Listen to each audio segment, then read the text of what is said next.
आज आपण उपवासाची भोपळ्याची भाजी व मऊसूत अशी वडी कशी बनवायची सोप्या पद्धतीने ते पाहणार आहोत.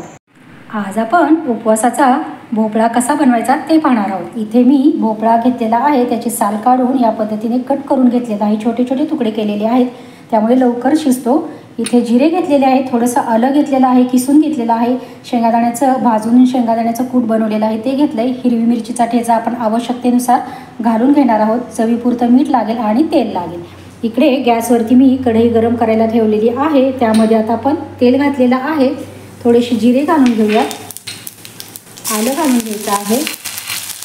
आलं घालायचं असेल तर घाला, नाही तर नाही घातलं तरी देखील चालेल. आता आपण ही हिरवी मिरचीचा ठेचा आहे, तुम्हाला कितपत तिखट हवा आहे त्यानुसार तुम्ही घालून घ्या. थोडंसं मी तिखटच करणार आहे, जरा तिखट छान वाटतं खायला, त्यामुळे. आता इथे जे आपण मिरची आलं छान असं बारीक गॅसवरती परतून घ्यायचं आहे. ते आपलं छान असं परतून झालं की त्यामध्ये आता आपण हा भोपळा घेतलेला आहे कट करून तो घालून द्यायचा आहे. भोपळा शिजायला फार वेळ लागत नाही, एक 3-4 मिनिटात आपला वाफेवरती भोपळा छान असा शिजून तयार होतो. आता आपण यामध्ये चवीपुरतं मीठ घालून घेऊयात. तुमचा भोपळा कितपत आहे त्यानुसार चवीनुसार तुम्ही मीठ घालून घ्या. आता आपण हे मीठ देखील व्यवस्थित असं मिक्स करून घेऊयात.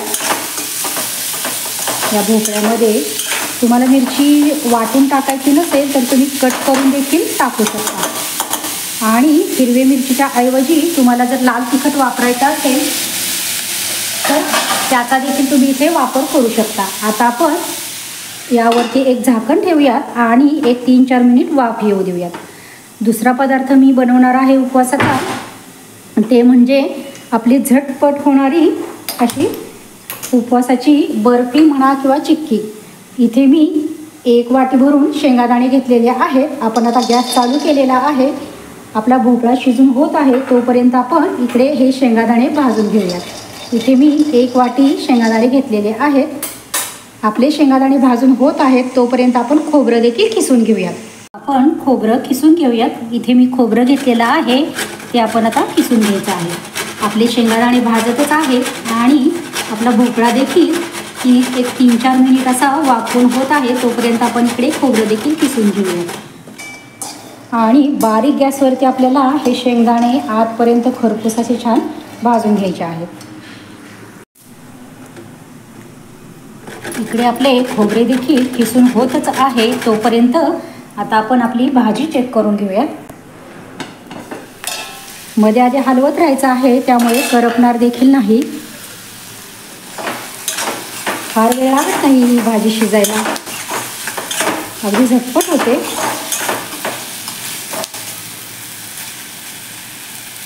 आणखी 1-2 मिनिटभर आपण हा भोपळा शिजवून घेऊया. पुन्हा त्यावरती मी झाकण ठेवणार आहे. अगदी थोडासा शिजायचा राहिलेला आहे. आपल्या इकडे शेंगादाणे देखील भाजून होतच आहे. खोबरं देखील मी किसून घेते. हे आपले शेंगादाणे छान असे खरपूस भाजून झालेले आहेत. पाहू शकता इथे तुम्ही शेंगदाणे पूर्ण व्यवस्थित भाजलेले आहेत. आता आपण गॅस बंद करूयात आणि इकडे आपण भोपळा देखील आपला चेक करून घेऊयात. आपला भोपळा बघा छान असा शिजून झालेला आहे. आता आपण त्यामध्ये अगदी थोडंसं शेंगादाण्याचं कूट घालायचं आहे.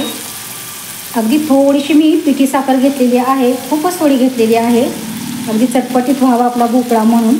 आणि लिंबूचा रस घेतलेला आहे, 1 छोटा चमचा भरून घेतलेला आहे, तो घालून घेते. तुम्हाला आवडत असेल तर घाला, नाही तर नाही घातला तरी देखील चालेल. आता आपण हे व्यवस्थित मिक्स करून घेऊयात.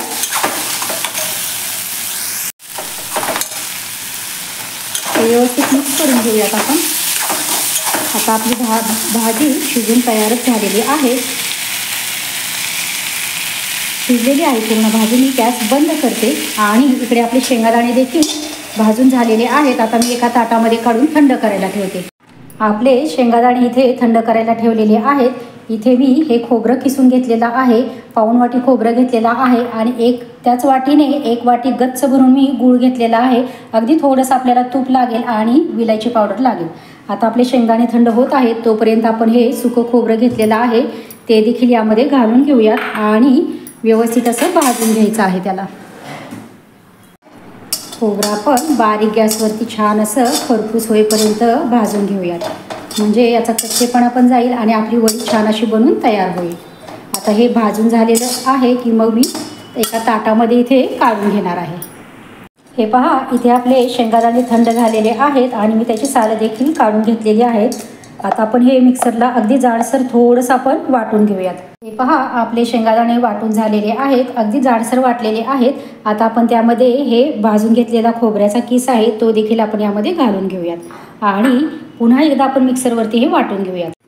हे पहा, आपले छान असे वाटून झालेले आहे. इथे पाहू शकताय तुम्ही, या पद्धतीने मी हे वाटून घेतलेले आहे. आता आपण इकडे गॅसवरती मी कढई गरम करायला ठेवलेली आहे, त्यामध्ये आपण तूप घालून घ्यायचं आहे. 1 चमचाभर आपण तूप घालून घेऊयात. 1 चमचाभर तूप घातलेलं आहे, अजून वरती थोडंसं घातलेलं आहे किंचितसं. आता आपण त्यामध्ये हा गूळ घालून घ्यायचा आहे.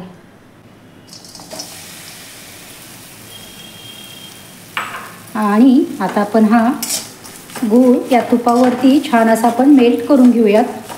गॅस मीडियम करायचा आहे. तूप आपण छान असा वितळवून घेऊयात. खिसून घ्यायचा आहे किंवा मग चिरून घ्यायचा आहे. मी इथे चिरून घेतलेला आहे, फार वेळ लागत नाही गूळ वितळायला. हे पहा, आपला गुळातील खडे वगैरे सर्व मेल्ट झालेले आहेत. गूळ चांगला वितळलेला आहे.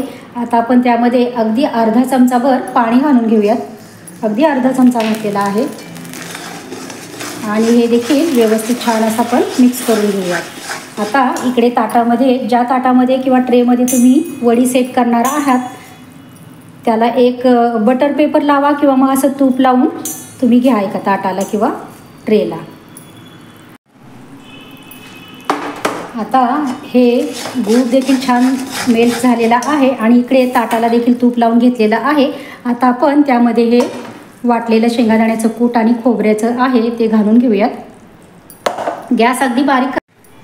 आता आपण हे पटापट असं मिक्स करून घेऊयात. फार वेळ लावायचा नाही, लगेच पटापट आपल्याला हे मिक्स करून घ्यायचं आहे.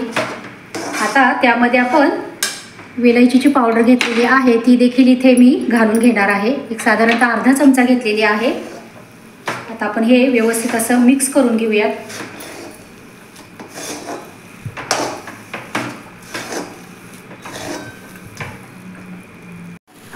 आपण हे व्यवस्थित असं मिक्स करून घेऊयात. आता हे बऱ्यापैकी छान असं मिक्स झालेलं आहे.